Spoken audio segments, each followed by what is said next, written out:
T-minus 20 seconds.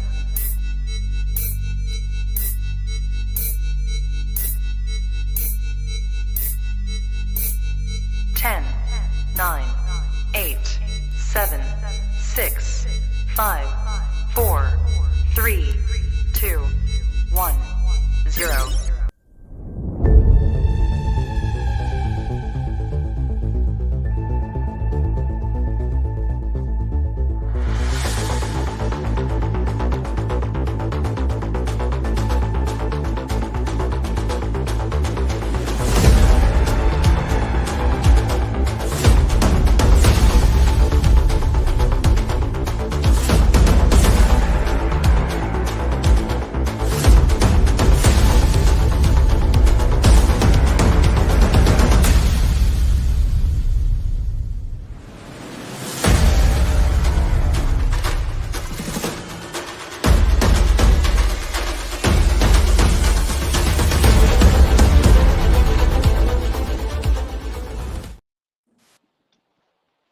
Ladies and gentlemen, welcome. It is our first out of the tunnel of 2023. We are so excited to have you here. And we have our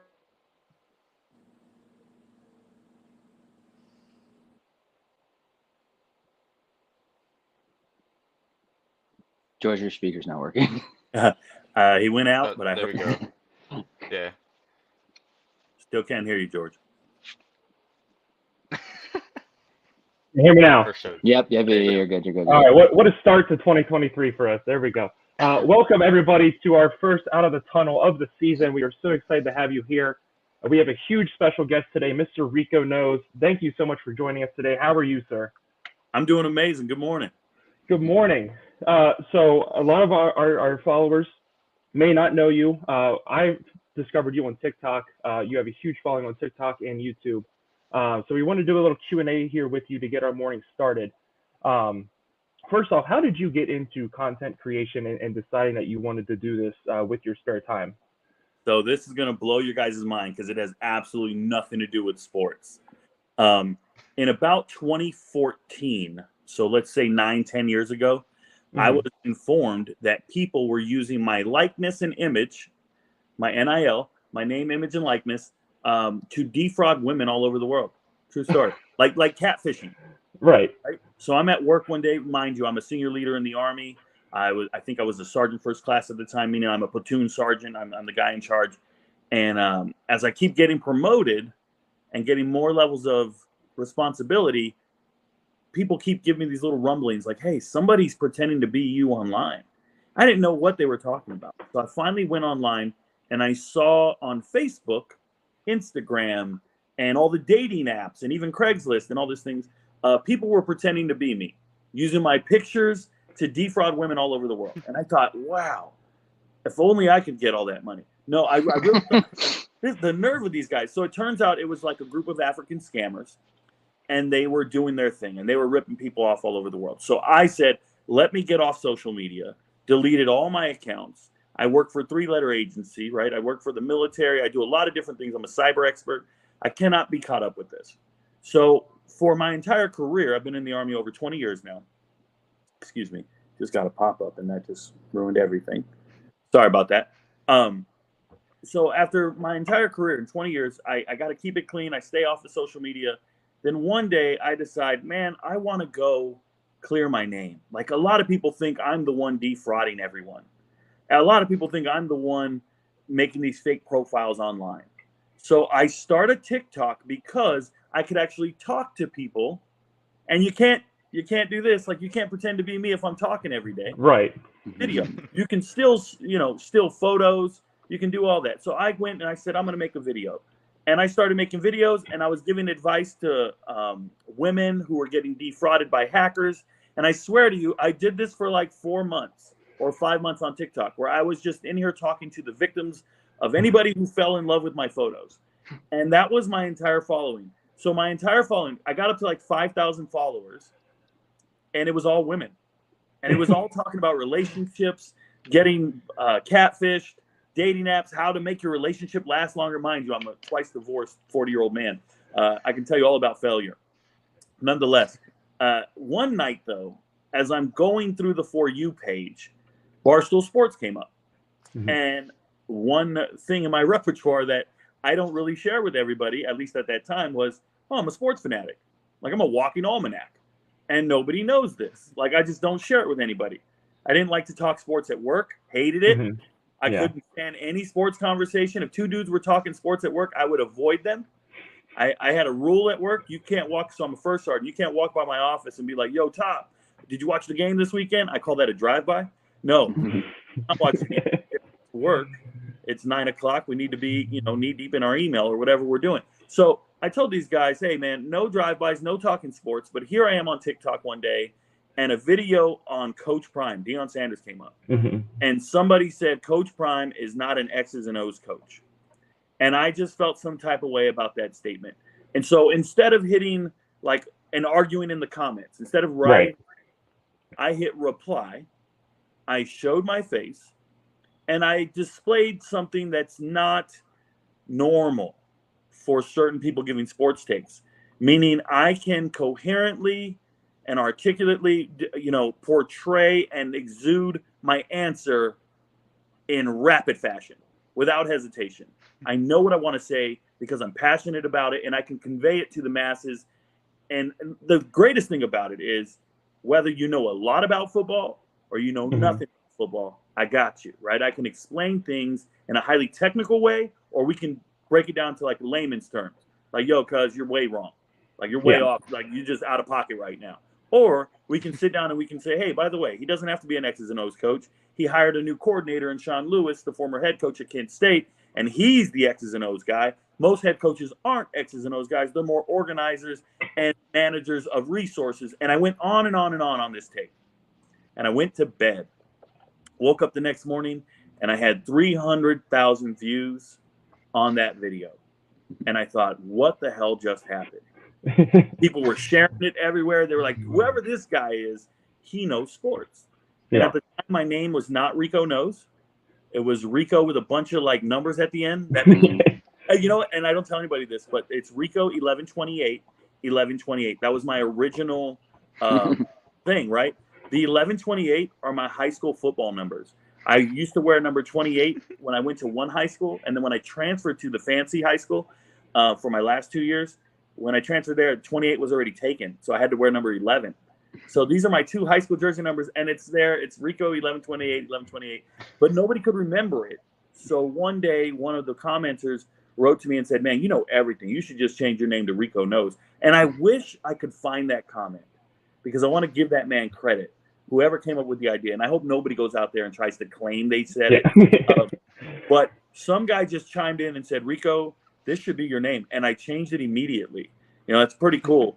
But that's how I got started in sports. Now, don't get that twisted. I was a sports writer. I was a journalist back when I was 18 years old, 19 years old. I worked for a newspaper. I also did something called agate text, or an agate clerk. That means you do the box scores. Newspapers. So I've always had a background in sports information. Just my ability to retain and convey is just next level. But I've always been doing this. I just wasn't getting paid to do it. And nowadays, life is pretty good. Yeah. Yeah. No. And so the next question I want to lead into with your content creation. So obviously, you don't miss very often. You have a whole playlist on your TikTok of I'm right, of all the hot takes that you've had that have turned out to be true. People came after you. But what is one experience or one take that you had, might not have been horribly wrong, but one that was, I missed on that one that sticks out to you in your mind that you were like, yeah, I missed that one. I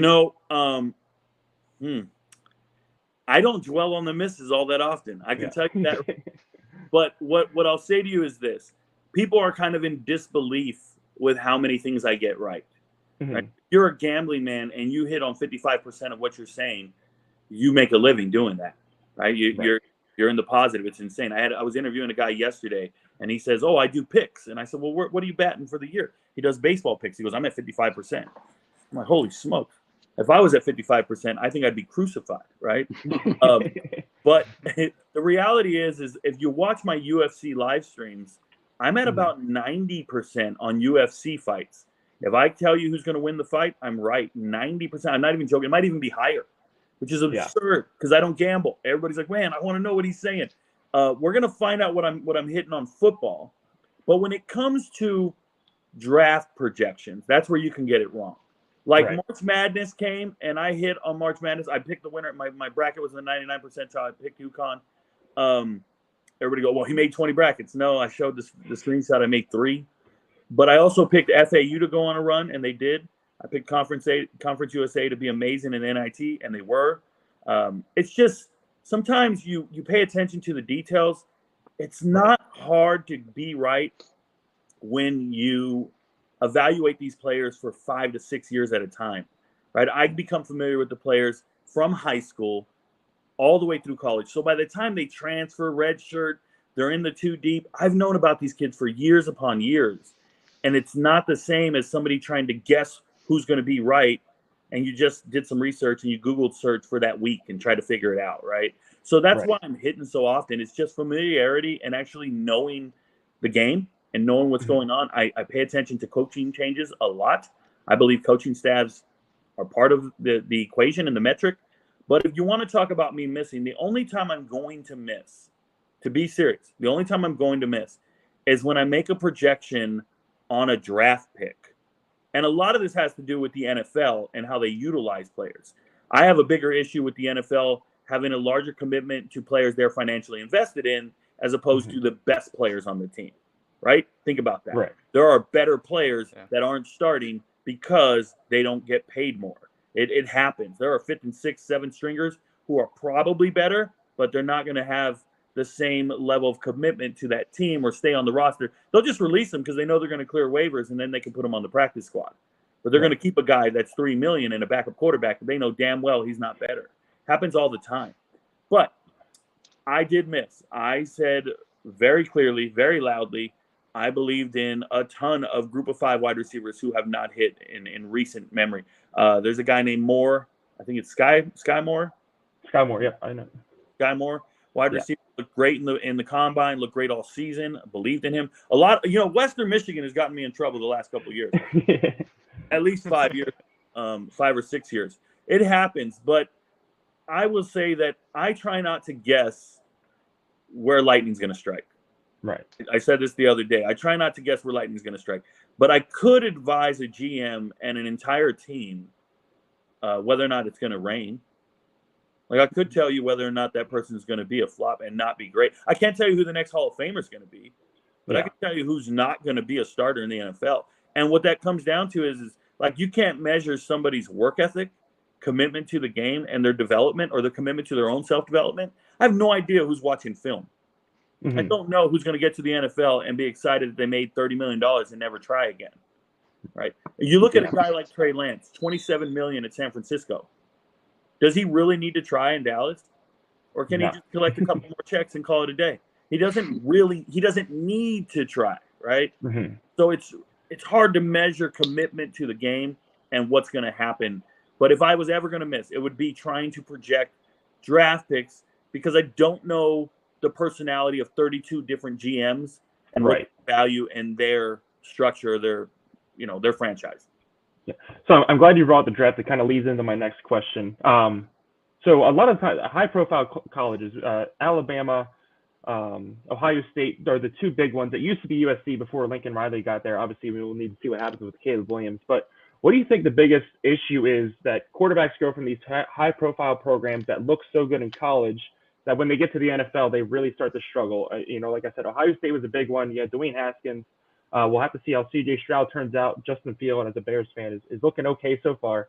But they have a long history of quarterbacks going to the NFL that were highly touted that just don't pan out. Do you think it's more a college program issue and developmental, or is it just the NFL not using them properly, having to adjust to a new coaching system? What do you think the biggest problem is that we see that issue so often? So the game is evolving. You used to say a quarterback is a system quarterback, and that was a bad thing. We're labeled a system quarterback. Think of in the late 80s, early 90s. I don't know if you guys remember this, but David Klingler and Andre Ware, they put up a ton of numbers because they were in a system in Houston. Okay, then you went to BYU and Ty Detmer and the boys. It was a system of just throwing the ball. More recently, Texas Tech with Mike Leach. That's a system, right? Chip Kelly, at Oregon, all those guys were system guys, and they didn't quite pan out. Western Kentucky, right now, people would say they're a system. It's just it's just this gunning air raid offense type stuff. Here's what I'm going to say, though. The NFL has evolved. All those guys who got labeled system quarterbacks, they can actually succeed nowadays because the NFL makes the quarterback the system now. Now you'll draft a guy and you'll draft around that quarterback. You'll try to make him better. Instead of trying to fit him into your system, you just draft the guy that you want, the best player possible, and then you build around him. So when you look at guys like Tom Brady and Matt Castle going to New England and fitting into that system, it just doesn't work anymore. It doesn't apply. Mm-hmm. So you get Mac Jones and Bailey Zappi, and you go, can we just plug them into this system and they'll be successful? Well, it's such a rarity, and the older coaches are still doing it. Shout out to Pete Carroll. That's a system. What Pete Carroll did in Seattle, getting Geno Smith finally in there. Geno Smith didn't just magically become great. He got into the right system. And the same thing, Russell Wilson leaves that system, and now you're trying to build around Russell Wilson, and it doesn't quite work. So there's those two different paradigms where it's like the coaching staff is going to get credit for how great they do in their success, or is it the player, right? Now, why can't some college programs and players translate to the NFL? I'm going to blow your mind, and I think I should save this for a video on my channel because I think it would get a ton of views. But I'll give you guys, I'll peel it back a little bit. When I do film study and I actually sit in here in my lab and I go over it all, the one thing I notice that nobody's taken into consideration is the hash marks. Okay, the NFL hash marks are different from the college hash marks. Right. Everybody clear on this? So it's a narrow field or it's a wider field. Now, everybody thinks, well, what's the big deal with the hash marks? Well, it's a big deal to kickers, right? It's a harder kick when they make you keep it on the hash. Well, what about quarterbacks who magically get this huge wide side of the field to work with, and they can now run a trip set, and they have more spacing? Okay, when you're in college, these hash marks are so wide that you can actually get away with certain formations, take advantage of it. This is what Oklahoma does. This is what, or used to do. This is what Josh Heupel does at Tennessee. What Wake Forest does. This is why Hartman was so great in a mesh offense. They take advantage of this hash mark thing, and it creates a numbers advantage. And it gives you this great, I guess, unforeseen circumstance that you can't duplicate in the NFL. The other thing is, it's really hard to evaluate players when your entire team is better than the opposition. That's the reality of the situation. If you're surrounded by 5-star players, I don't know how good you are because they can make up for your mistakes. They can make up for your mistakes. So when I look at a guy like Bryce Young, he's great. I love it. But Bryce Young played at Mater Dei, the #1 high school team in the country, his entire career. Then he went to Alabama, surrounded by 5-star players, his entire career.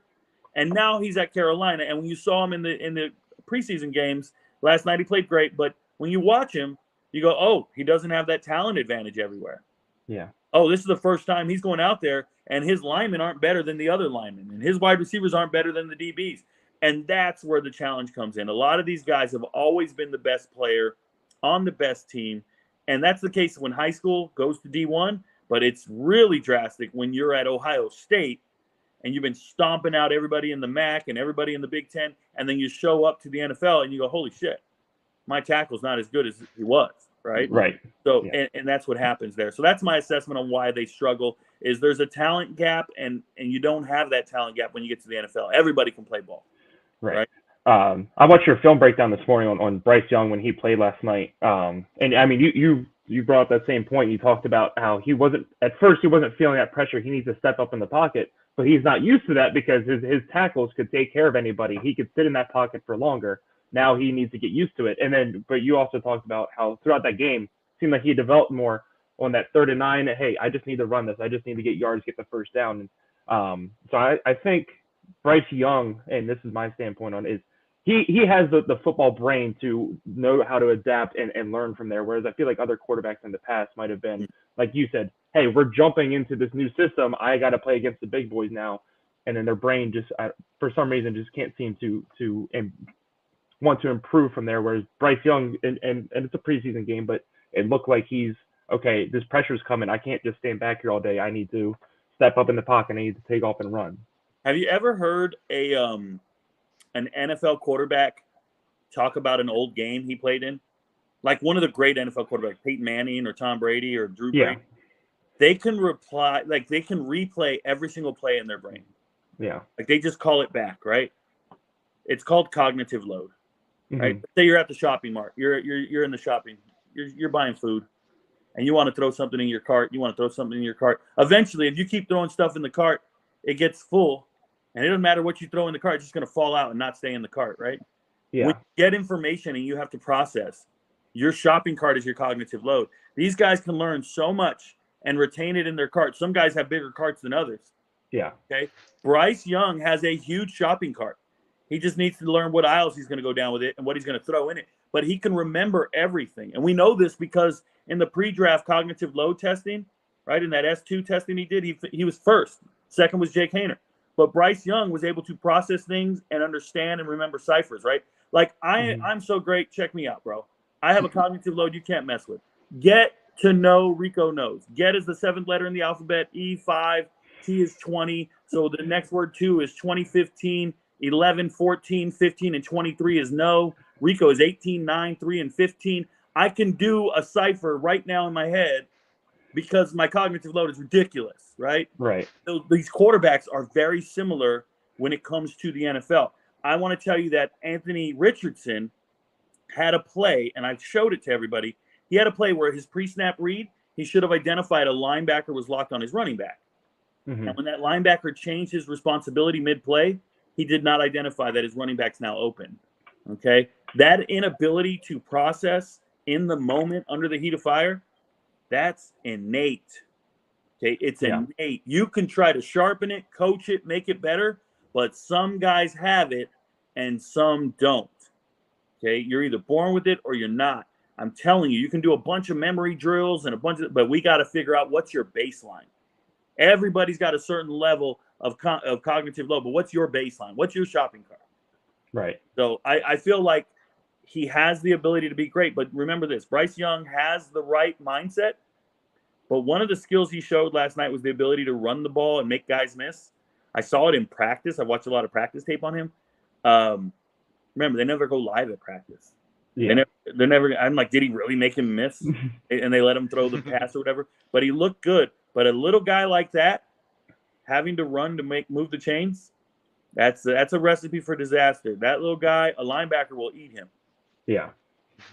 So, last question for you before we get into looking at the full college football season and today's slate. You cover so much about football. Like you said, you watch film on NFL, college, and even high school. I noticed you started talking about individual high school players if they comment on your TikToks and so on. That takes a certain kind of love for this game.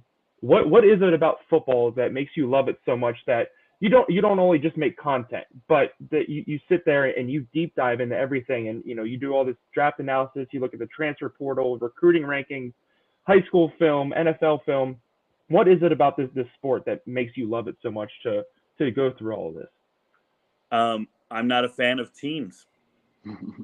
I'm a fan of players and coaches. And if I want to cheer for a player, I want to know his journey. Right. And his journey started in high school, youth, sports, whatever it is. And the sooner I can get on that journey bandwagon and become informed, the more intertwined I can be and the more value I can have in his journey. I want to tell you guys that I grew up a Dallas Cowboys fan in Southern California. Yeah, I'm okay, Slade. You all right, Slade? Yeah, I mean, you got Trey Lance. You're good. No, goodness, no. No, I'm a Dallas Cowboys fan today. I was a Dallas Cowboys fan, and I had nothing but Dallas Cowboy fan friends, right? You circle yourself around the elite. And we're winning all these Super Bowls in the 90s. And Emmitt Smith gets traded to the Cardinals. And instantly, all my friends hated Emmitt Smith. Never cheered for him, didn't want to see him go for 1,000 yards, not breaking Walton Payton's record, don't want to see him break the touchdown record. I said, what the hell is wrong with you guys? This has been our idol, our icon. I wore number 22. This is my first number ever in youth football. I'm number 22. Shout out to Emmitt. And I couldn't believe it. I was looking at all my friends like, what are we doing? And fantasy football led me to watch games and cheer for players, not teams. Right? All of a sudden, I want to see these guys perform better. And I realized, man, if you're a fan of a team, you're just a fan of colors and a helmet. Like, you're not a fan of the players, because if they leave, you don't like them. Right? The coach gets fired, you don't like him. He takes a different job, you don't like him. Where's all the Florida State fans saying Jimbo Fisher's the greatest coach ever because he won him a national title? Where are all those people? You don't see them anywhere. Nope. No, they're nowhere. I can remember when Jerry Rice went from the 49ers to the Raiders. And magically all these Raider fans were Jerry Rice fans. It was disgusting. So I will have no allegiance to a team whatsoever.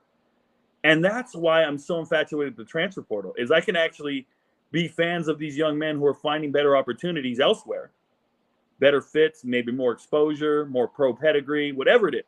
I'm all for it. And I found that niche in the world of sports where nobody was getting it right. I started going to the recruiting websites and I'm like, well, this ain't right. That kid's not there. He's not there. And my attention to detail is obviously second to none. Like, I just don't get it. I'm like, I need to be QA, QC. I need to be quality assurance and quality control for these websites. I would fix all of them all in one day, right? That could be my full-time job. But they don't want to hire me because a lot of people will lose their job. I think you can just get rid of all the overhead and just hire me and I'll fix all your websites. Well, Rico, why don't you run your own website? I don't want to do that. I don't want to do that. But yeah, that's what made me fall in love with it. It was the trade of Emmitt Smith, the journey that I want to be associated and attached to. It just makes me care more. Like, there's a running back at Georgia Southern right now. His name is O.J. Arnold. Okay, now OJ's his initials. O.J. Arnold played at Brooks High School in Georgia, a 2A school, a 1A school initially, the small schools we got out here. And I looked at O.J. Arnold and said, that's a hell of a running back. And he went to Georgia Southern. And he led the team in rushing in the bowl game last year. I'm so excited for this season. Yeah. And he's not going to start. There's a guy, Jalen White, in front of him, and nobody's talking about Jalen White either. Nobody knows these kids. I do. Yeah. I'm every Saturday, I'm like, yo, is he going to get his 100? I'm all in on specific players' journeys, and it's pretty neat to find pockets of fans. Remember, I cover 133 teams. You can go on YouTube. You can go on TikTok. And you're going to find sports commentators and journalists and they're going to have one team that they are an expert on. Right. I can have a conversation with a fan from any team in America, 133 FBS teams. You can be a diehard fan of your team, and I can have a conversation with you about your team. And I'm telling you, you're going to learn something because I know your team better than you. And it's just the level. Guys, I'm immersed in this shit. What do you do every day? You guys go to work? Yeah. Yeah, you guys go to work. This is my work. Yeah. Wake up, bro. I kid you not. I have a significant other. Her name's Kim Jones. Kim will be sitting here. I'll wake up in the morning, breakfast, shower, go for a run. Then I'm done, bro. Then I'm sitting right here in the lab for the next 10. Somebody said, how much film you watch? There's no way you watch that much. Bro, easy 10 to 12 hours a day. Because I love it. It's not work to me. If you can get paid to do this right here for the rest of your life, and you made enough to pay your bills, what would you do? Would you trade it for everything? It's scary. Yeah. It's a scary leap, let me tell you. Yeah. But here we are, and I don't regret it for a second, y'all. Yeah. That's awesome. That's why I am who I am. That was the perfect answer, and that's one of the things I love about watching your content on TikTok is, like you said, you deep dive into everybody. You're not just looking at Colorado or Dallas or whoever. You're looking at Georgia Southern, Georgia State, and you know everything about those teams. And you, like you said earlier, you can speak highly intelligently on, every little detail about these teams. And that's what makes your content so watchable and so much fun. And that's what we love about Rico Knows. Don't tell that to any of the SEC fans, man. Yeah. I'm vilified person in the South. Like, people are looking for me right now. Like, they'll never find me. Yeah. Well, what we're going to do now is we're going to shift into and we're going to unveil our Jack Wiggins Sports Top 25. So the way we came up with this is we took, all three of us came up with our own top 25. We took your top 25 that you posted, a few other creators as well. and we just use the point system. So if you voted a team first place, they got 25 points. Last, the 25th, got 1 point. And that is how we got this. So let's look at teams that received votes but didn't make the top 25. If it's gonna show up here. Oh, I know. There we go. I know I gave Duke that vote for sure. You did. I did as well. I voted for Duke and Illinois. Those were the two teams I voted. Actually, in Boise State as well. So these are the teams that people voted for to get into their top 25 that did not make the cut. So we have South Carolina, Arkansas, Illinois, Boise State, Duke, and Iowa. So Slade, I'm going to hand it over to you, and you're going to tell us all about our top 25. So here it is. Yeah, so I think that the top 5 or 6 is kind of known that these were going to be up there. In Michigan first. I think that they kind of just got the nod because they kept a lot of their team. I'm assuming that's why everyone else had voted them. I didn't have them as number 1, but it seems as if you and some of the other people here that we had put the vote system to did. Georgia at number 2, Ohio State at 3, LSU at 4, Alabama at 5, and then I feel like after that is kind of where a couple of the teams could kind of flip-flop, maybe depending on how these first couple games go. But USC at 6, Penn State at 7, Florida State at 8, Clemson at 9, and then Texas at 11. I think after that, this is kind of where it starts to get jumbled within everyone's top 25. I think that some of these teams in the top 20, I probably had closer to 25 or closer to 10, but I know that it's good for us all to kind of have different rankings and it to get put to one test model. Utah at 11, Tennessee at 12, Oregon at 13, Washington at 14, Notre Dame at 15. We'll get to watch them today.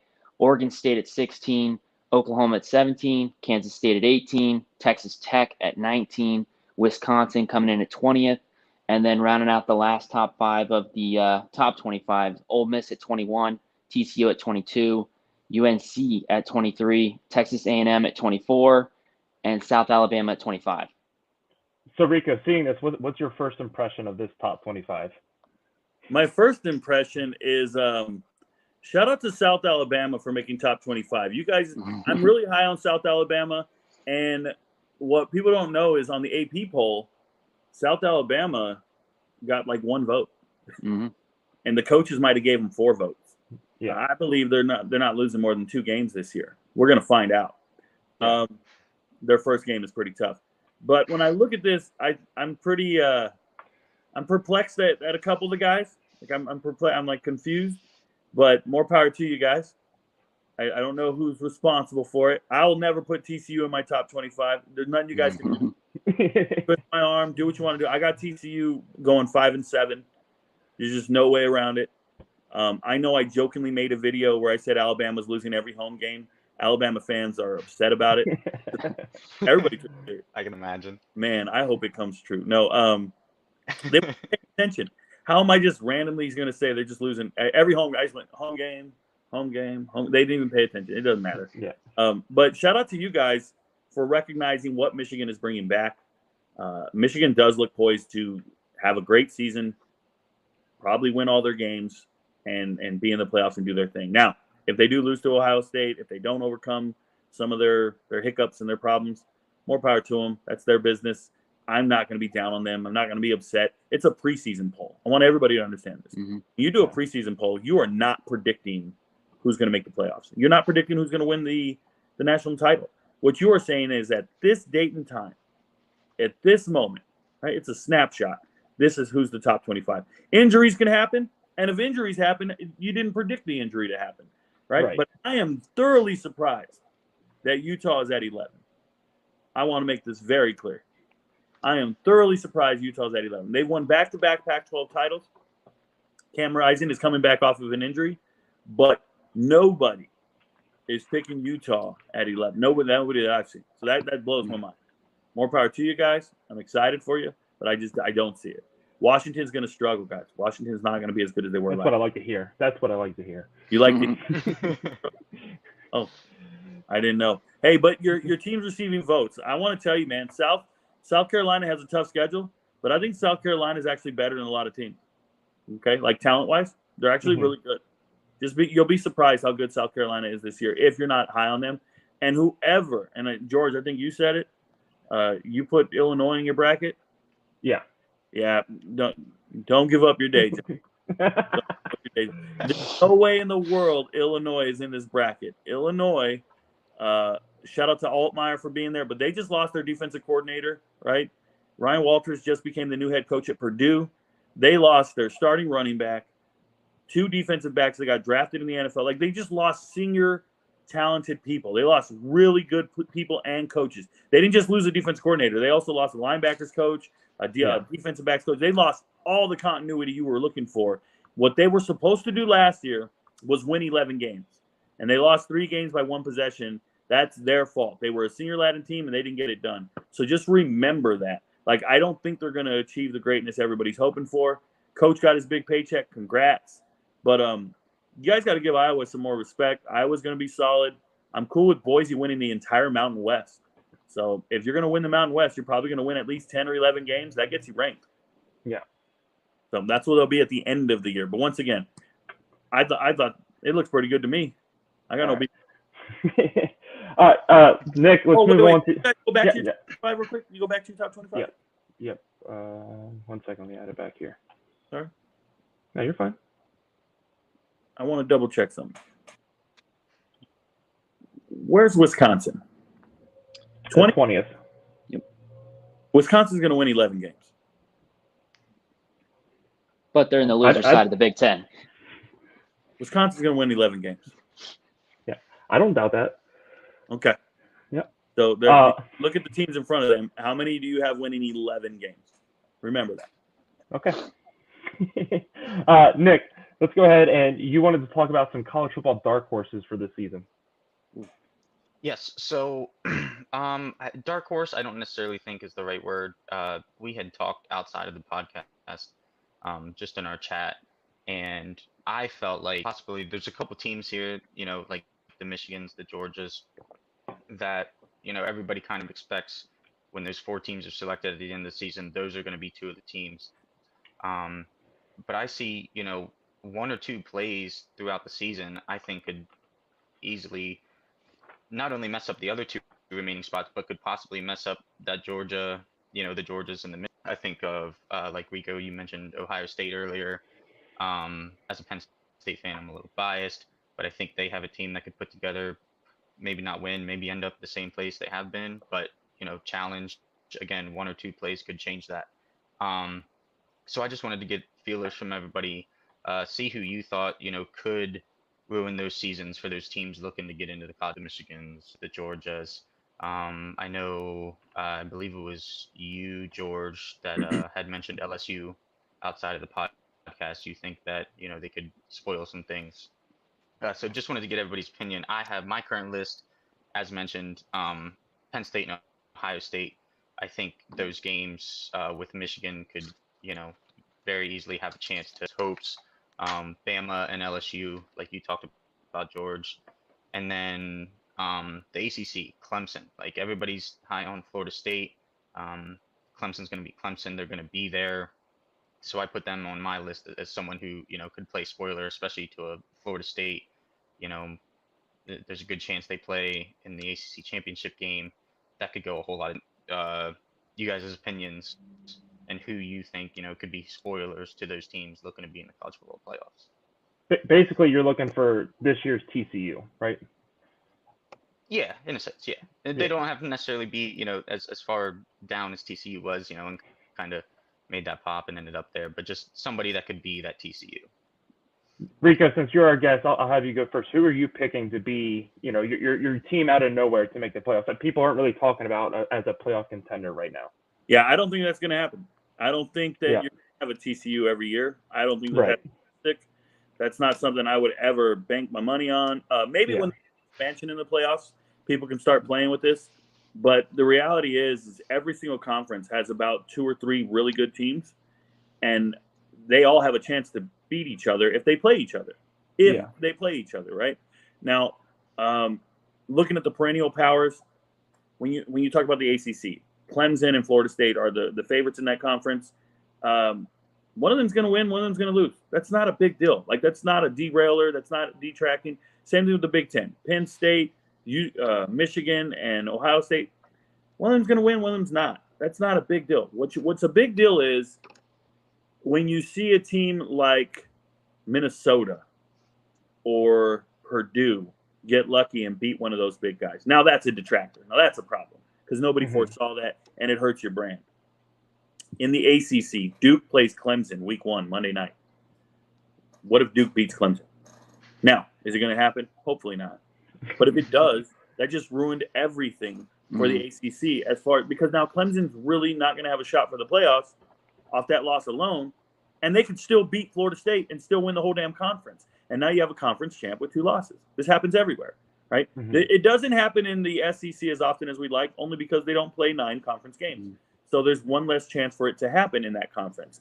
There's also one less chance for it to happen in the ACC. They also play less conference games. But Pac-12, if anybody's betting against USC running the table, right, because Caleb Williams is back, you wouldn't be surprised if Oregon beat them. You wouldn't. Bo Nix. George likes that. What? Say again? George likes that.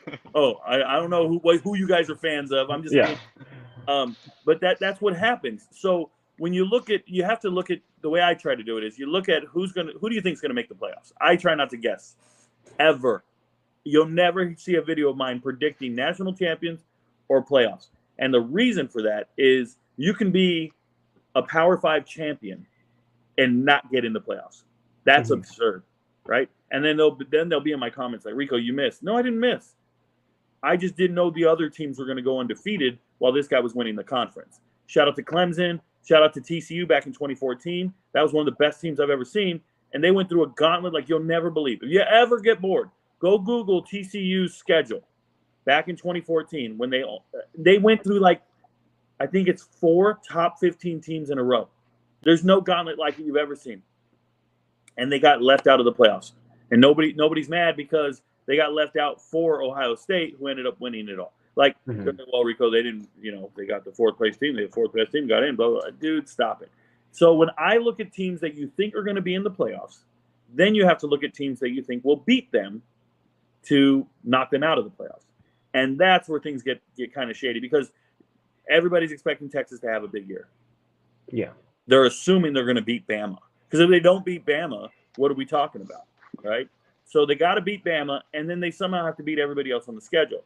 But if you're asking me for dark horses that have a shot to run the table that nobody saw coming, I don't think it's going to happen.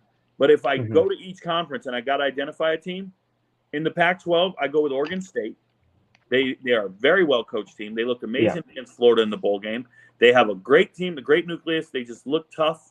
They're tough enough to beat people, and nobody's calling them the champs, right? So Oregon State in the Pac-12, obviously Utah, got to respect them if they could put their stuff together. You go to the Big 12, I really like Texas Tech. I really do, okay? But Oklahoma State has one of the easiest schedules I've ever seen, okay? And I know Gundy's a great coach. I don't really like Oklahoma State, but I went through the schedule again, and I'm like, oh, my God. I wanted to say they were going to win 3 or 4 games, and I'm like, oh, I think they're winning 8. And if they could get momentum going and put it all together, they could win 9, 10 games. It's absurd. So dark horse in the Big Ten, I would have to say Maryland. Maryland's respectable. I think they did well in the transfer portal. They have a senior Latin quarterback. That's what we're looking for, a more experienced quarterback leading a team on a run. That's what happened with TCU. That's what could happen at Texas Tech. That's what could happen at Oregon State. That's what can happen there. In the ACC, I like Duke a lot, but when you start looking at teams that can run under the radar that nobody's talking about, Pitt, but I don't think they're going to have a good year, but Pitt can do. There's teams out there that can just smack you in the face. Mississippi State can do it. Will Rogers is a great quarterback. They do have a new head coach that can't get it done, but that I don't know if he can get it done. But Mississippi State, Ole Miss, Texas A&M, they're all very capable of doing these runs that nobody saw coming. But I wouldn't bet on it at all. Yeah. So Slate, who would you pick as your dark horse then? Yeah, I went with Oklahoma out of the Big 12. I think that they have 2 marquee matchups this year that I think are must-wins for them before leaving the Big 12. I think Texas week 6, they're 7-point underdogs in that game as a look at it in preseason. I mean, we're 7 weeks away from that game, so who knows? But and then TCU week 13, I think, is just somebody that I agree I don't think is going to have a great season, but I think that could play spoiler like Purdue has to some of the Big Ten teams throughout the year. So those are just two games that I look at for Oklahoma that if they're able to get those two, they have a really great chance at winning the Big 12 and making a run at the playoffs possibly. I'm excited for Oklahoma. Yeah, I think it's gonna be really fun to see what I can't think of his name. What the head coach can do there in his second year, but Venables. Yeah, that I don't know why I couldn't think of Brett Venables. For my dark horse pick, I stayed in the Big 12. I went with Texas Tech, like Rico just brought up. I think they have a strong enough schedule where if they can run the table, they have the resume to do it. And they bring back a lot of great talent. If you would have told me as an Oregon fan that Tyler Shuck was going to be a standout quarterback in the Big 12, I would have laughed in your face because he was horrible to watch at Oregon in that COVID year. He got benched for Anthony Brown. But Jerry Maguire is it Jerry Maguire? Joey Maguire, I'm thinking of the movie. Joey Maguire did a really fantastic job last year of getting that team together, and if he can continue that trend this season, he's an AP Coach of the Year watch, and I think he can absolutely have this team poised to win the Big 12, and that'll be huge for them because, like you just brought up, Slade, it's the final year of Texas and Oklahoma. If he can win the Big 12 against those two teams, I think it's going to be huge for that program going forward. Let me tell you something, George. Texas Tech, the reason they're so good is Zach Kittley. Zach Kittley is their offensive coordinator. He used to be the offensive coordinator at Houston Baptist, and then he went and became the offensive coordinator at Western Kentucky for Bailey Zappi. When Bailey Zappi almost threw for 6,000 yards at Western Kentucky, Zach Kittley was the offensive coordinator. I think he's the best offensive coordinator in the country, and he's the reason Tyler Shuck is so damn good. And he's the reason they're getting all these 5-star wide receivers transferring in or coming out of high school. They're getting Dre McCray is going to be a household name. Dre McCray, Austin P transfer. He runs a 10-3, 100 meters. He's so fast on the football field. So Texas Tech, for me, they play so great. Joe McGuire is great. Good linebackers coach. Great high school coach before he got hired by Matt Rule. Remember, Matt Rule hired him as a linebackers coach and a tight ends coach at Baylor. And then he got hired to be in this position. It's just Texas royalty. It's just a bunch of dudes sticking around, being great, developing their kids and keeping them in the state. And if you can keep kids in the state of Texas, you're going to win some damn games. I hope they win. I don't know if they're going undefeated, but, man, I hope they rock it. Yeah. So let's go ahead. Let's make some season predictions heading into 2023. Let's look at Heisman first. Rico ain't saying nothing. So what we're going to do with this, Rico, because I know you don't like to make too many forecast predictions. The three of us are going to go over our predictions, and you just tell us who you agree with the most. You don't have to make any picks, but you just tell us who you think has the best forecast for the season, how it's going to go. First thing we're going to look at is our Heisman picks. Nick, you're up first. Who's your top 5 for the Heisman right now? Oof. Yeah, so this ranking is in no particular order because I'm indecisive, and there's 5 other people I could have thrown on this list easily. I tried to kind of find a balance. Normally, when I'm talking Heisman or MVP, I like to look at who is going to be the most responsible for their team's success.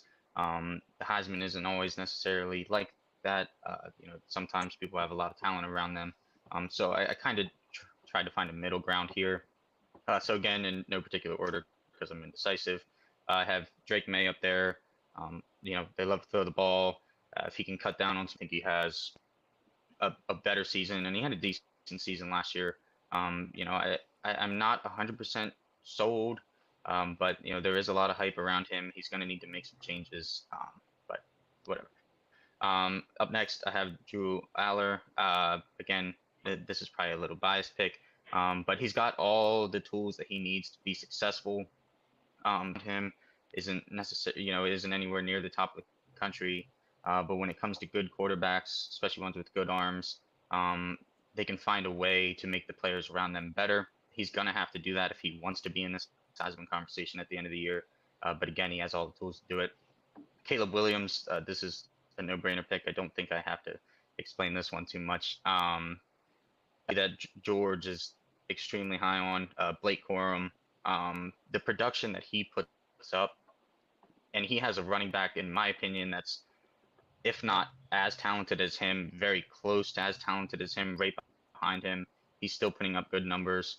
That's something you want to see. I know running backs sometimes can be iffy when it comes to Heisman votes, but I think he deserves more respect, and he already gets a lot of respect. And then last, this one, if I had to put a 5-1 ranking, I would probably put Beck at 5, just because nobody knows what they're going to get out of him yet. But I think he is better suited to be a quarterback than Stetson Bennett was. I think he's got a better arm. It's really all going to come down to Stetson was very good at managing the game, making the throws he needed to make, and just not being dumb. If Carson Beck can do that with the arm talent that he has, I think, Georgia's going to be right on the road to number 3. He's going to be in the Heisman conversation. So we'll see. All right, Slade, give us your top 5. Yeah, so my top 5 is Caleb Williams. I also went with Blake Corum as well. I think Quinn yours is going to have a great season with Texas. And then the last two that I think are going to end up facing off to see who's the king of the ACC this year is Jaden Daniels and Cade Klubnik. I think that all of these guys had great seasons last year, and I think that they're going to be able to kind of follow it up with that same production. I think that Caleb Williams is going to have the same exact season. Basically, I think that USC is going to either be ride or die with him. They're either going to do great this season and he's going to have some clutch wins at the end of the games, or they're going to lose close games to teams that they shouldn't be. And that's just, I kind of think how the Pac-12 is. Anything, I think George has said multiple times, anything that happens on Pac-12 after 10 o'clock at night, there's no knowing what's going to happen. That the over is going to hit in the game, but other than that, nothing else. Yeah. Just before I give you my top 5, just so you know, in the future, Jaden Daniels is at LSU, which is in the SEC, not the ACC. So, Rico, we did our conference previews, and we were talking about Jacksonville State, and Slade was, I'm not sure how they're going to do without, Dion, and I had to remind them that Jacksonville State and Jackson State are different. So my top 5, I got Jaden Daniels as well.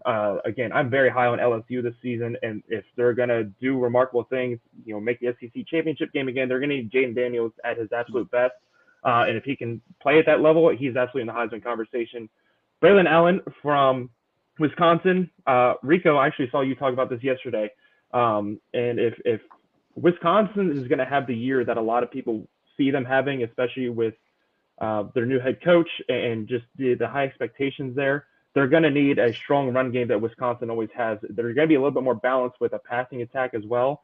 But I think he has such a stronger team around him than he did last season. He did remarkable things last year. 1350 total yards, 11 touchdowns. I think his O-line is vastly improved. And so he can absolutely run his way into the Heisman conversation. Caleb Williams, not just because he's the defending Heisman winner, but Lincoln Riley, if there's going to be any coach that gets a player to go back-to-back Heisman for the first time since, Archie, it's going to be, I think I said Lane Kiffin, Lincoln Riley. He's one of the best quarterback coaches in the game right now. Look at the NFL talent he's developed and sent off to the NFL. So I have high expectations. I think Caleb Williams is going to put up just identical numbers to what he did last year. Bo Nix, slightly biased, just like Nick was. Over almost 3,600 pass yards, 29 touchdowns, 7 interceptions, over 500 rush yards. Again, if Oregon's going to put themselves in a position to be in a playoff conversation late in the season, or even just to win the Pac-12, it's going to be because of Bo Nix and his play, especially with Troy Franklin coming back. And my last pick is Jordan Travis from Florida State. He has improved steadily over the last few years. That the whole team took a giant step last season. They went from talking about firing Mike Norvell, at the beginning of the year, and all of a sudden they're talking about how Mike Norvell is one of the best coaches in the ACC. He threw for over 3,200 yards last year, 24 touchdowns. And again, if he's going to put Florida State in a key position at the end of the year to do amazing things, maybe make the playoffs, it's going to be because of him. And winning those games is what gets you in this conversation, feels like. So Rico, who do you agree with the most? I'll put it that way. So looking at your guys' list, I'm trying to understand maybe your guys' philosophy for putting a list together. If they're not in any order by rank and we're just listing 5 guys, I got to go with Slade's list. And the reason I appreciate Slade's list, if we're looking at it from a winning perspective, I want you guys to understand, to win the Heisman, you need to be on a winning team, one of the top ranked teams. Don't matter about stats. Can't be a group of 5 player. Number one, a running back is not going to win it unless he's a 2,000-yard rusher and he's on the winning team. Like, shout out to everybody who's ever done it, right? It's just not happening this day and age. It's a quarterback award. You got to be in the Power 5. And you got to be on one of the winning teams. Now, last season, the thing that made Caleb Williams so great was he was having his Heisman moments at the end of the season. He was having his Heisman moments in the conference championship. But then he got hurt. But at that point, they already had anointed him and said he's going to win. But if you go back and watch the bowl game against Tulane, he didn't even rush for anything. He rushed for 0 yards. Like, he's a 100-yard rusher, and he did nothing because he was injured. And that's why they lost to Tulane. Now, Jaden Daniels, do me a favor. Go look up his sacks. I think he got sacked 34 times last year. And when you get sacked that many times, it's an indication of a few things. Maybe you have a new coach and you don't know the offense. You can't process properly. Maybe your offensive line sucks. Whatever it is. But I can tell you this. Will Levis had a worse offensive line and made poor decisions with the ball. Jaden Daniels did not make poor decisions with the ball. He just ate it a lot. He just said, I'll take it. I'm good.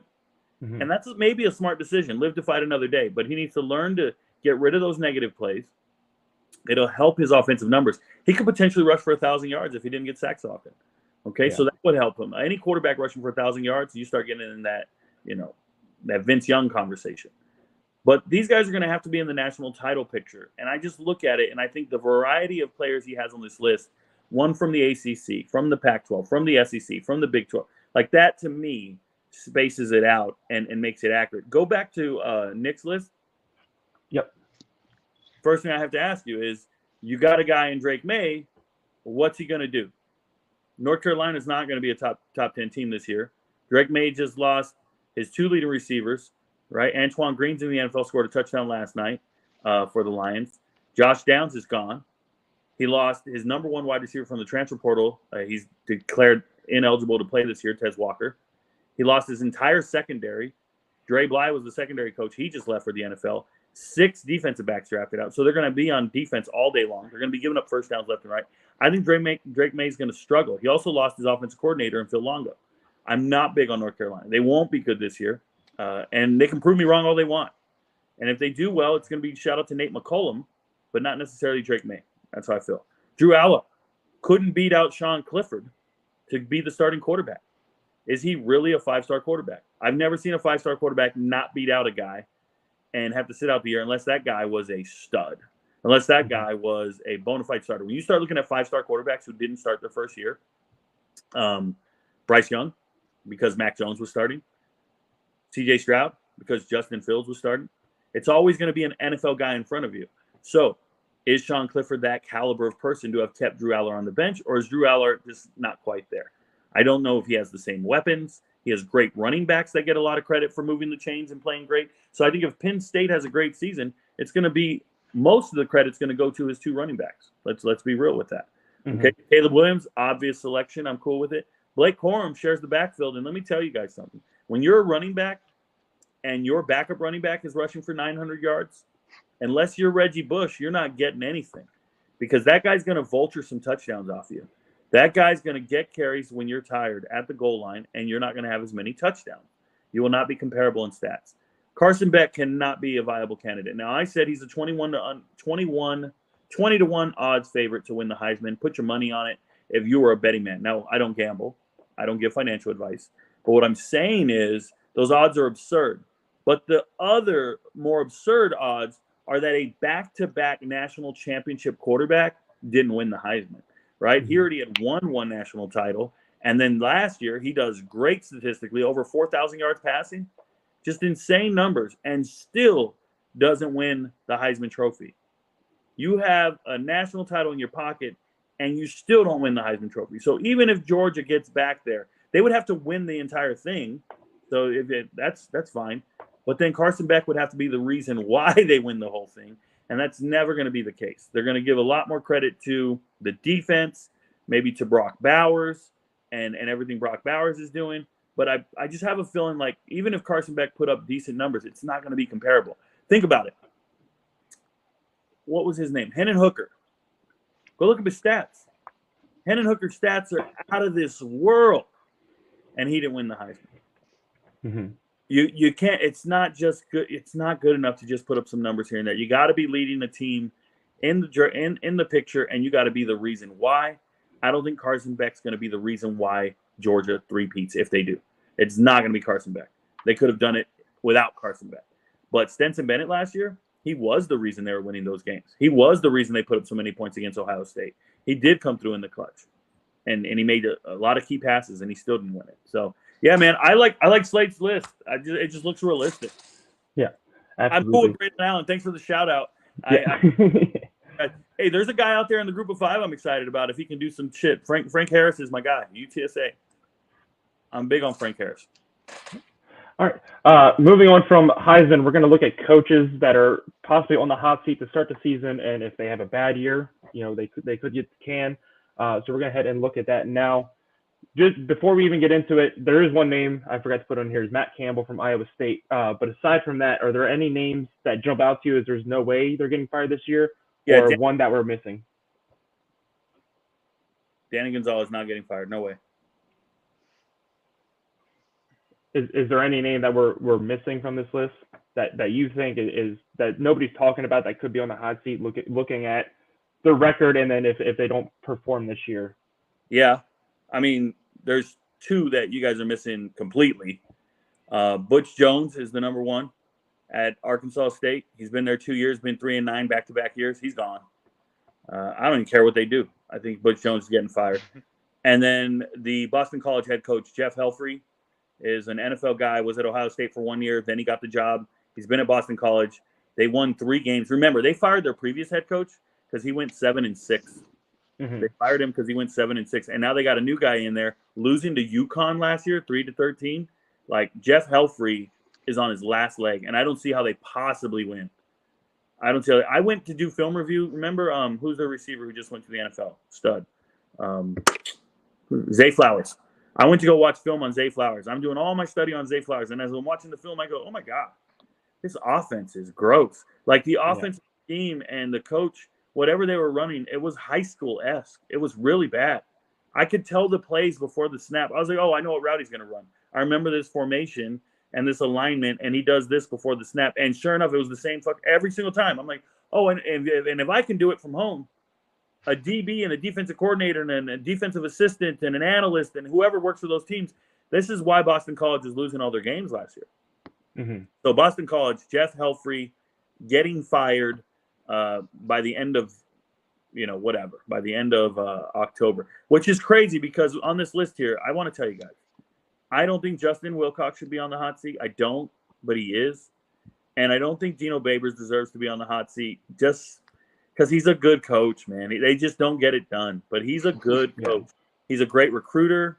He's a great authority. Like I know they need a fresh face and a new voice in the locker room and all this stuff, but man, he don't deserve it.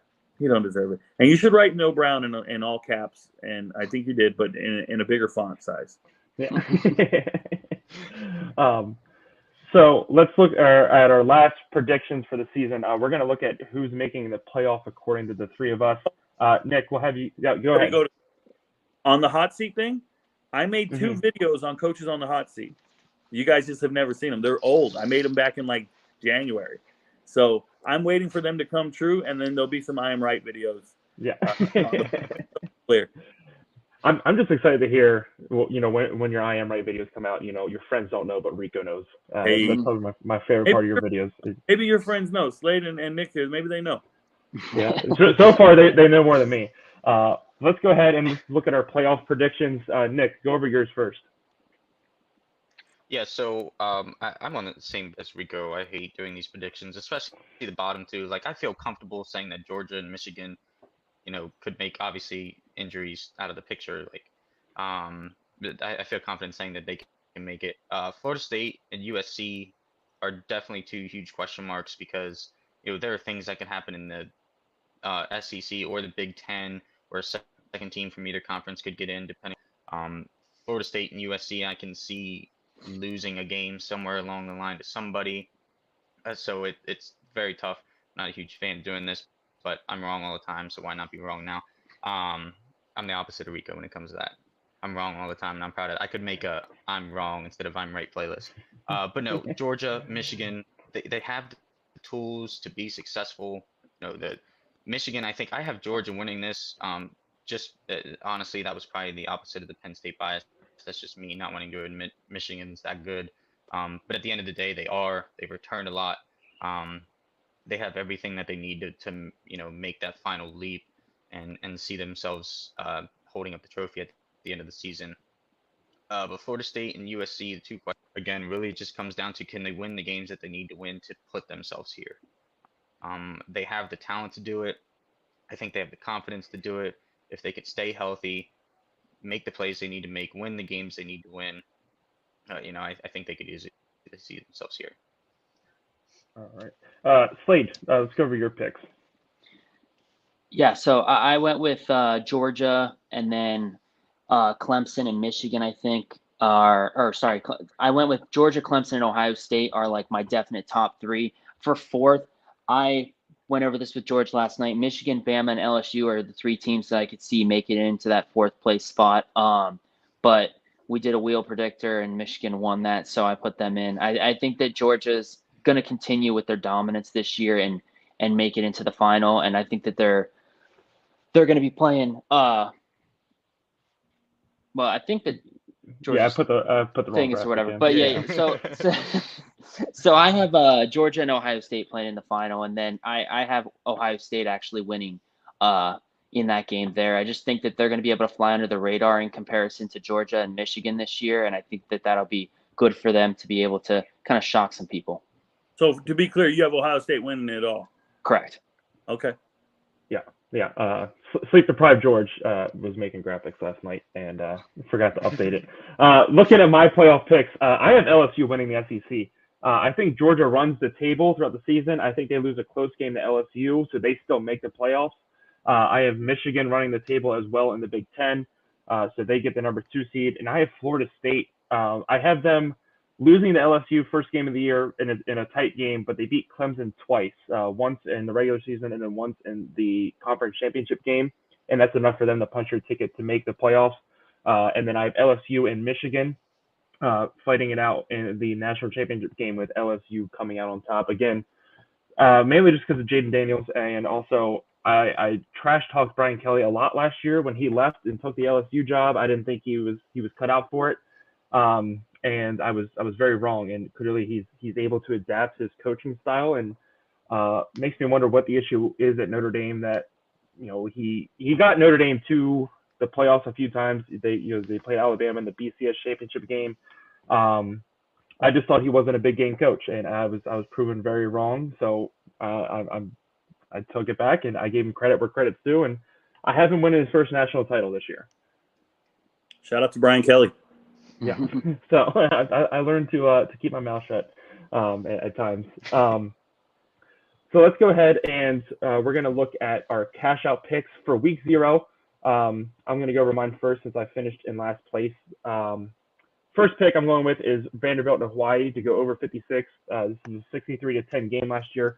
I don't think that's the same score. I think Hawaii is going to put up a much better fight, but I still see this as a high-scoring game. I think even with the pieces Vanderbilt lost on offense, I think they're still going to have a decent season.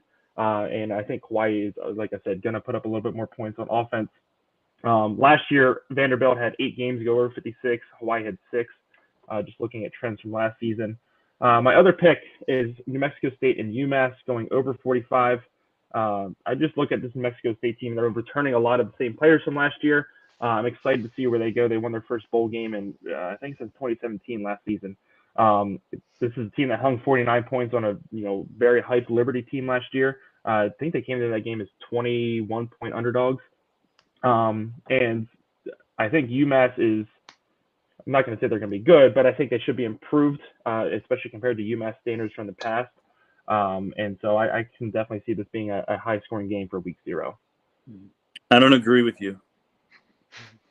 Okay, so I'll make sure I don't put my money on that. I think I could be wrong. I could miss. But I think New Mexico State and UMass, I would bet the under every single time. UMass has an amazing defense. They shut down Texas A&M last year and almost beat them. UMass just got 20-something transfers. Don Brown is the doctor of the blitz, their head coach, former defensive coordinator at Arizona. UMass knows what they're doing on the defensive side of the ball. Trust me. Now, New Mexico State, they were supposed to be improved. They were supposed to be even better. Remember, they won 7 games last year with Jerry Kill, but their quarterback, Paiva, he leaves a lot to be desired, and he still won the quarterback battle. So they still have things to work out there. I just feel like UMass can stop anybody. They're going to make it uncomfortable for Paiva, and give me the under on this game. I shit you not. Make it boring. No one's going to want to watch it. I'm going to watch every down of it. I love it, but give me the under all day. As far as the over there with Vandy in Hawaii, Timmy Chang, man, do your thing. Good luck, brother. I love Timmy Chang. Just shout out to Timmy Chang. That's all. Nick, let's go ahead and look at Slade, we're going to look at your picks for today.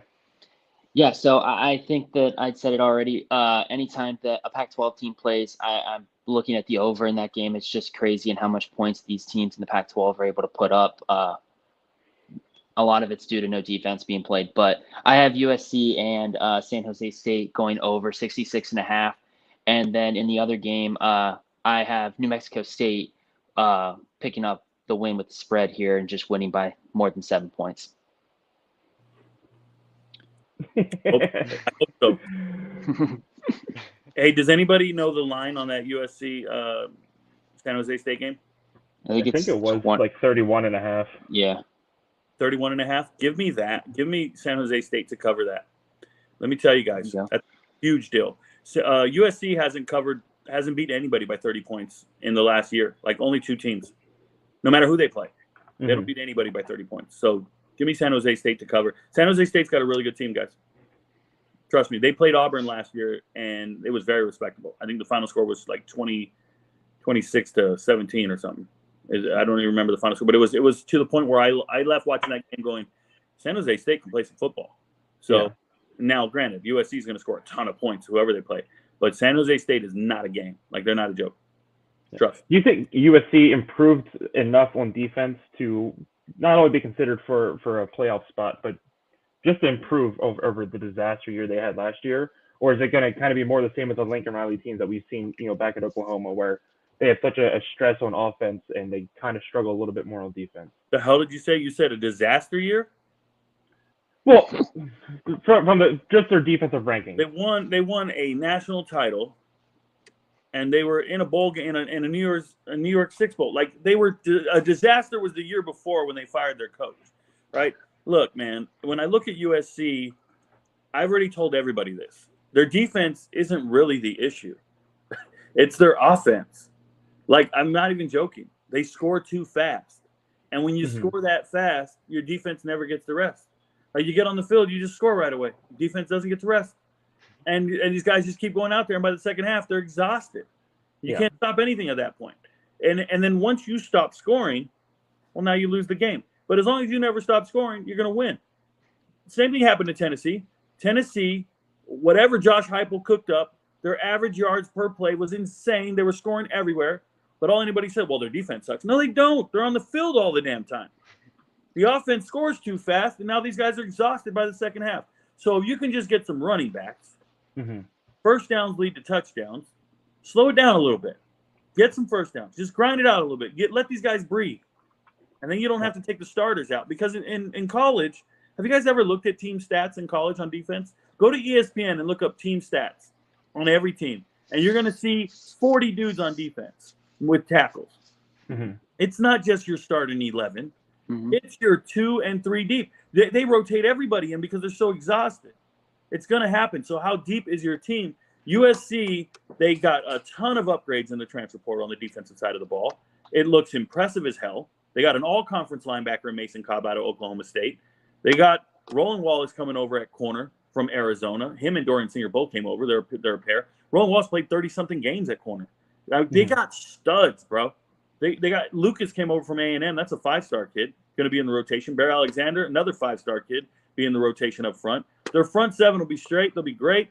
They just need to run. Oh, by the way, they got the leading rusher, Marshawn Lloyd, from South Carolina, because they know they need to run the ball more. They got 3 running backs now. Now they can rotate them in, stop going for these deep bombs and scoring on 80-yard touchdowns and leaving your defense out there to die in the second half. That's all it is. Yeah. It's just an offensive scheme. It happened at Oklahoma, it happened at Tennessee, and it's happening at USC. You're scoring too fast. That's it. Good to know. Nick, let's go ahead and get your picks before we look at the games for today. Ooh. First one I want to talk about is the Navy game. I just want to say that I said this before it started blowing up on TikTok, but I have no way to prove that. So, yeah, Navy, they like to slow the game down. They want to play the game at their pace. I don't even know if they, I should say they'll probably allow Notre Dame to score 21 on them, but I don't think they score 21 more than Navy. Cover this all day. This is the perfect game and a good big spread. I don't remember the number, but Navy doesn't let people blow them out like this. And then the other one, to be honest with me, this was just this is a close one. It's week 0. I think +1.5. I honestly think that I have them winning this game. So obviously covering the +1.5 is taken care of. Yeah. Have you ever seen UTEP? A little bit. The answer is no. The answer I know you haven't seen UTEP, Nick, because if you saw UTEP, you wouldn't be doing this. UTEP beat Boise State last season. UTEP is a really good football team. Like, straight up, UTEP's good. People don't realize it. They're really good. They have a great coach, good receiver. Wait till you see Tyron Smith today. Tyron Smith is going to go for 100 yards. He's a little receiver, little dude. He transferred he left UTEP. He went to A&M for a couple weeks. He was going to be their starting slot, and then he changed his mind, went back. Tyron Smith is one of the top 10 wide receivers in the country. Plays at UTEP. Just watch. I'm over here chilling, bro. Somebody's at the door. I'm letting you get my dog got startled. My dog is staring at the front door. She wants to know what's happening. She's on her way over. Oh, but I'm telling you right now, I got UTEP winning that game outright. Forget the spread and all that. And if I'm wrong, I'll hear all about it. Yeah. Well, that perfectly leads us into what we're doing next. Is we're looking at all 7 games for today, and we're just going to pick them one by one. Go for it. So Rico, we already know you're taking UTEP. Nick, who do you got? Yeah, like I said in my cash out picks, I have Jacksonville State. Right. Rico's obviously making me doubt that, but I can't back out now. So going back, conviction. Rich Rodriguez. Wait, who do you got? I went with UTEP also.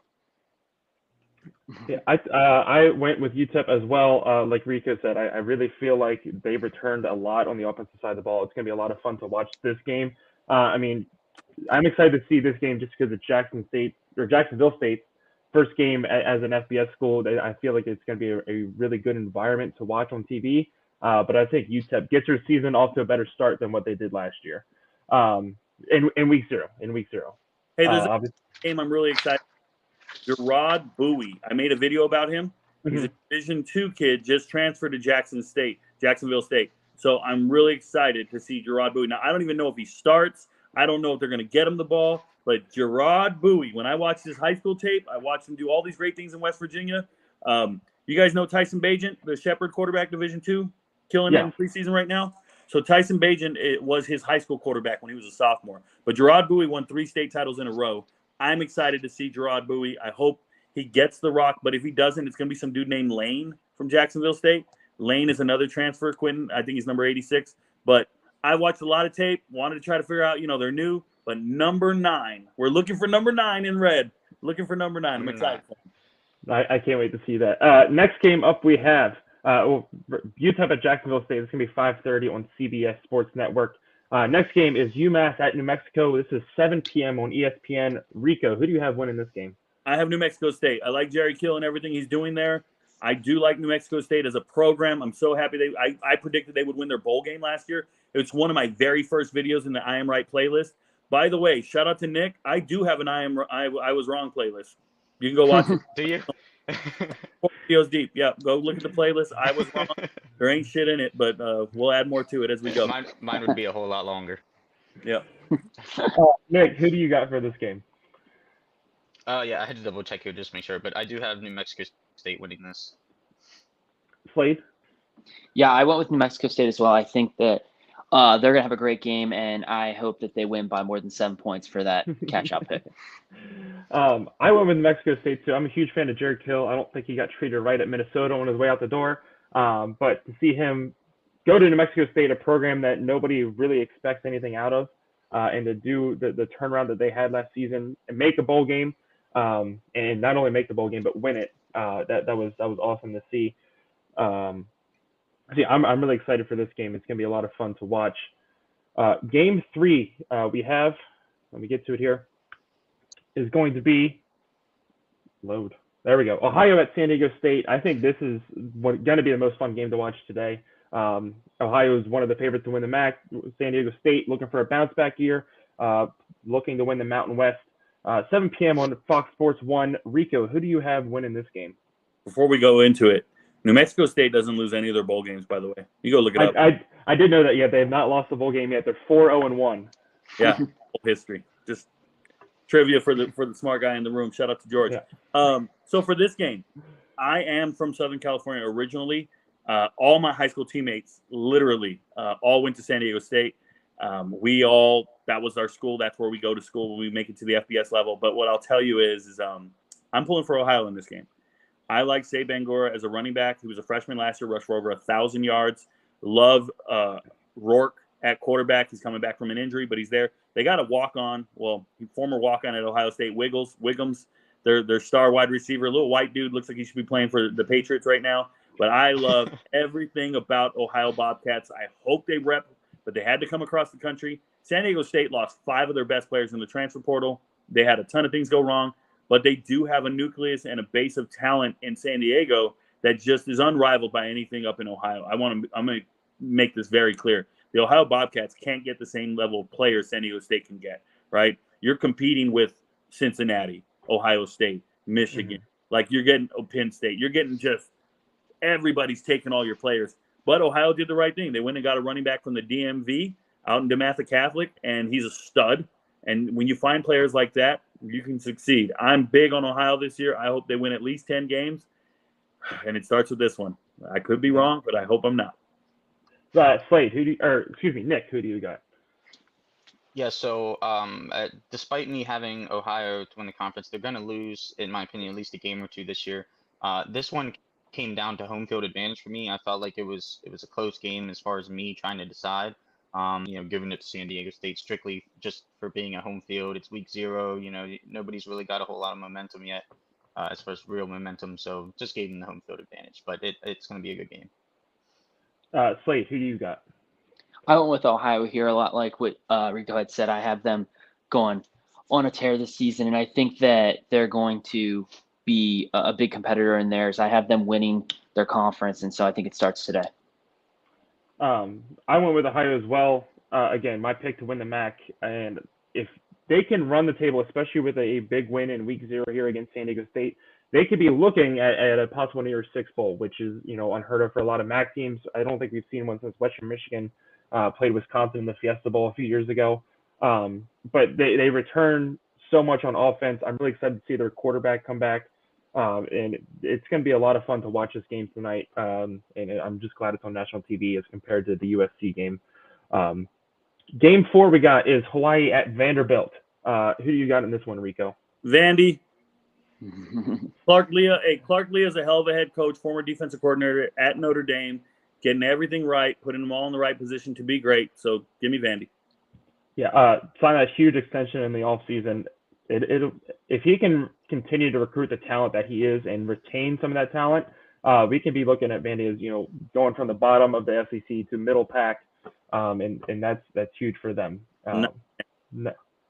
No, they'll never be middle of the pack SEC.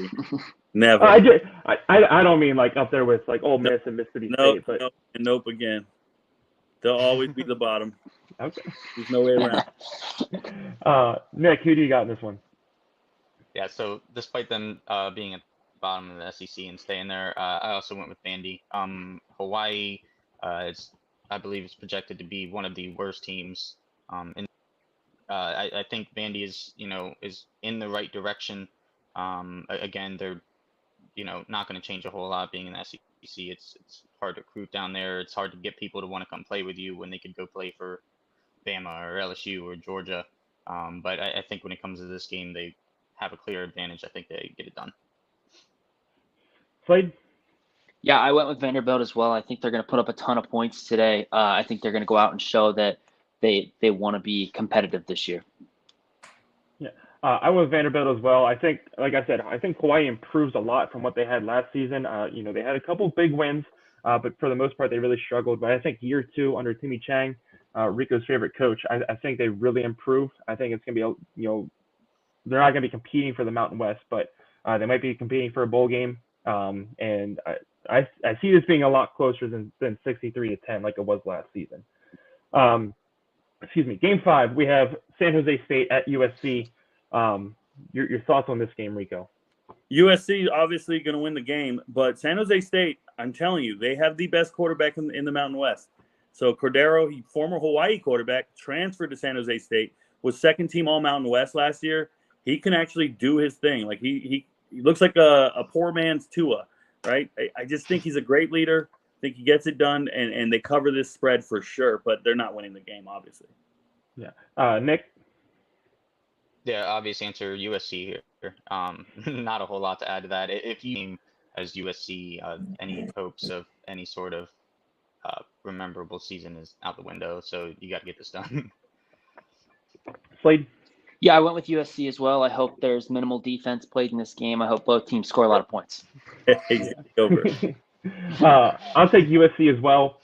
Again, I agree with Rick. I think this is going to be a lot closer than that spread. Week 0, a lot of these teams seem to stumble at the gate. Think back to UNC when they played FAMU last year. FAMU had like 25 players that were available for the game, and they still hung around for the first half. San Jose State is a very good team. They can definitely hang around and give USC some fits, especially early. But I think USC definitely wins, and I would say it's at least a 2-score game, if not even 3. Next game we got is FIU at Louisiana Tech. Rico, who do you got in this game? Oh, I'm super excited for Sonny Cumbie and La Tech getting the transfer in Hank Bachmeyer from Boise State, getting DeColdis Crawford at wide receiver from Nebraska, getting the Markham twins from Arizona State in the secondary. Just so many great pieces showed up for La Tech this season. I don't think it's going to be even close. FIU is going to have one of the worst teams in the FBS. They lost a couple of their great players. They're playing FIU, right? Yeah. Yep. Okay, I couldn't see the graphic there, but I just think FIU, Gavin Bernadelle, one of their star linebackers, just transferred to Stanford, and they lost a ton of good players. Their star tight end, Fairweather, Rivaldo, he went to Auburn. FIU getting blown out, bro. I got them losing by like 30. Nick, who do you got? Yeah, so I also went with Louisiana Tech. I don't think it's close, and I don't think it needs a lot of explanation. Slade? Yeah, I went with La Tech as well. I think that they're going to have a great game. It was one of my – I'm glad Rico had said about he has them blowing them out. It was going to be one of my picks for them to beat the 12-point spread, but I did not go with that one. I think that it's going to be a great game, though, for La Tech. If you got money and you got time, that 12 points, look, no financial advice here. Yeah. I didn't know the spread. They're saying 12? Yeah, that's what it was last night. That shit could be 20, bro. I'm joking. Give me 3 touchdowns by La Tech. Who knows? Maybe I'm wrong. I'm going to take Louisiana Tech as well. FIU, they unveiled really cool uniforms, and they're there in Miami. But other than that, I don't think they offer much. It's hard to pull recruits in when you got a well-known establishment in Miami just down the road, and other good schools in Florida. Kind of the Ohio situation up there in the Northeast, where they lose all those good recruits to so many better schools. So I see FIU definitely struggling again this season. I think Louisiana Tech gets a big win in week 0 here. Our game of the week is going to be Navy at Notre Dame, played over in Ireland. Fun fact about Navy and Notre Dame, the first college football game I ever went to was Navy at Notre Dame in South Bend in 2007. It was the first time Navy beat Notre Dame in 43 years, and my father told me I was never allowed to go to another Notre Dame game again. So I became an Oregon fan, and that's how we got here today. Rico, who do you got in this game? Obviously, I have Notre Dame. I want to tell you guys, though, I was looking something up real quick. It's coming up right now. I wanted to talk about Gerald Parker, but I wanted to make sure I had his previous school correct because it's either Kennesaw State or it's Jacksonville State, if I remember correctly. And it's escaping me right now. I wish it wasn't. Where was he from? I know he's from Georgia. I've known the guy for many, many years. But, man, I wish I remembered. Dang it. It's not coming up in time. But nonetheless, the reality is this. And I'm not talking about Notre Dame. I'm talking about Navy. So Navy has a new head coach, right? It's their defense coordinator.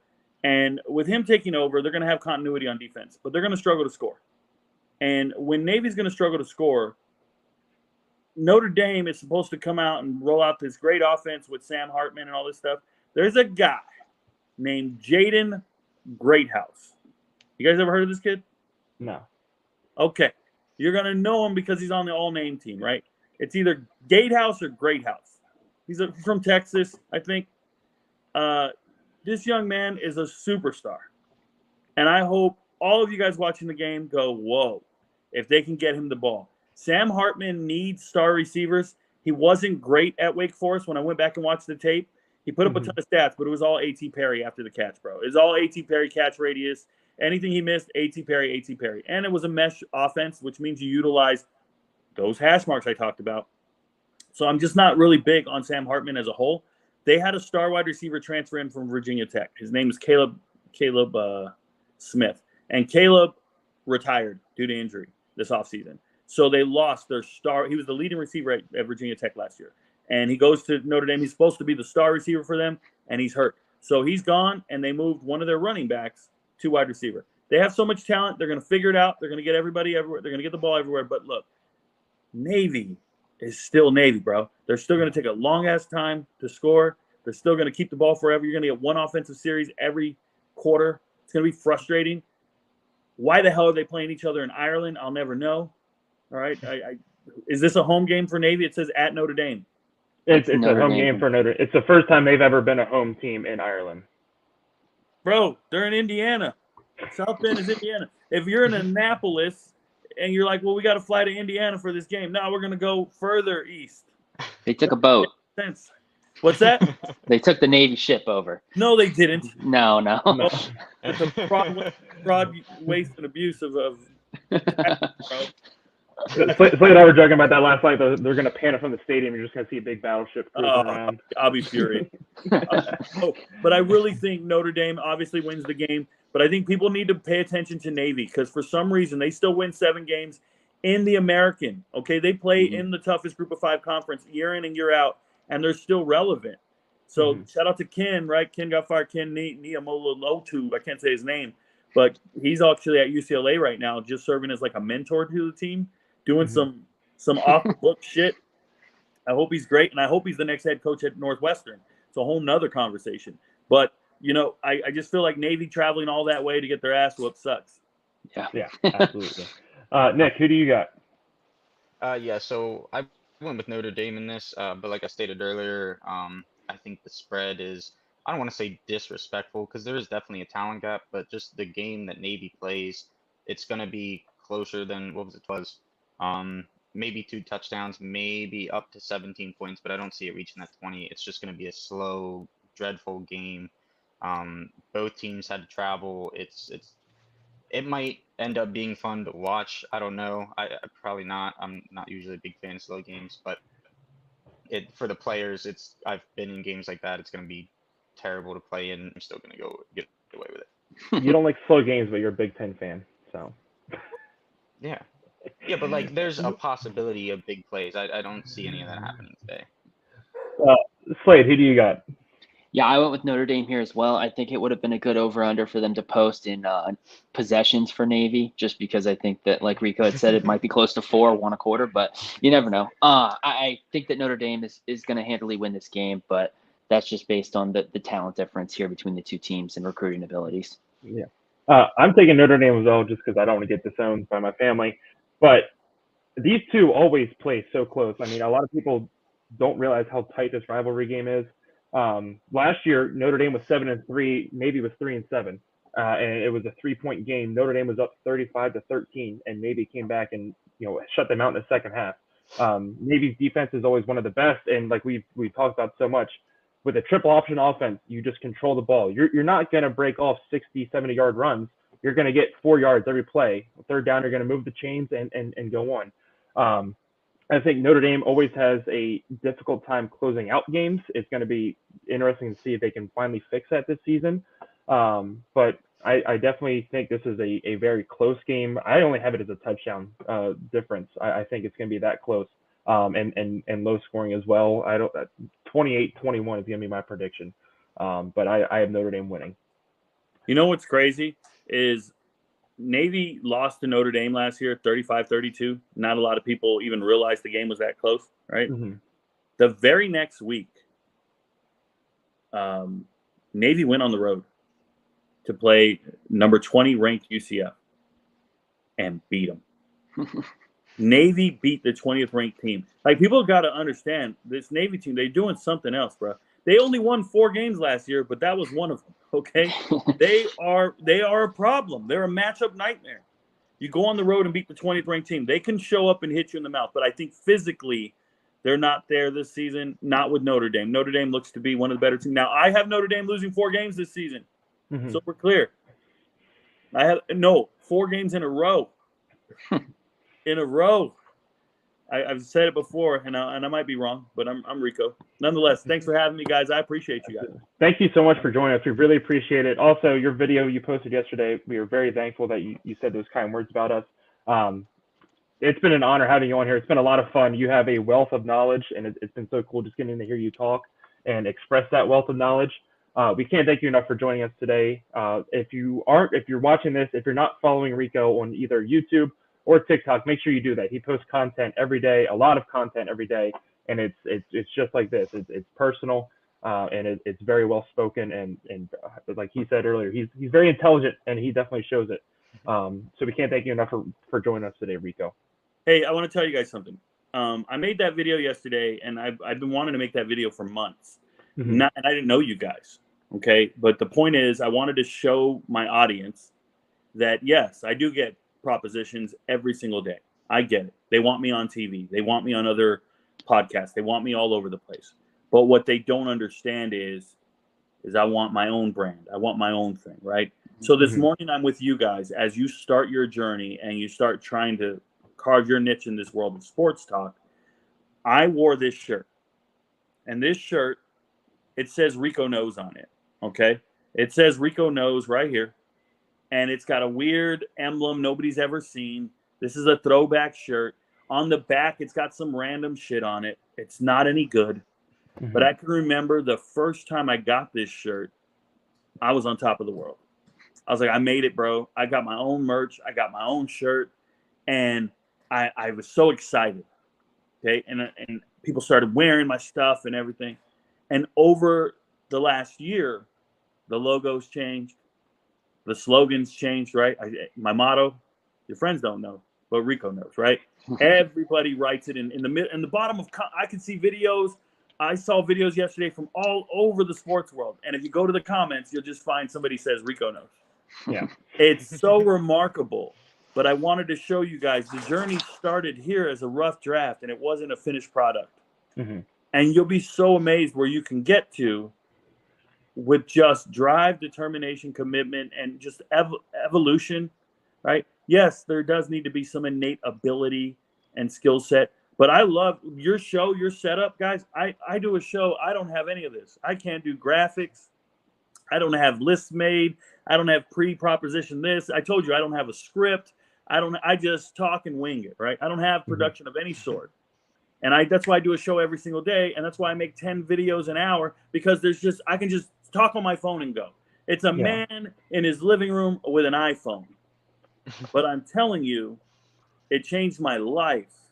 And I think that anybody out there, you're that close to greatness. If you have it, you're that close to changing the trajectory of your life and what your dreams are. And that's why I take my time out of my day to say, I'll join you guys. Now, can I do this next week? No, it's 10:30. The games start, right?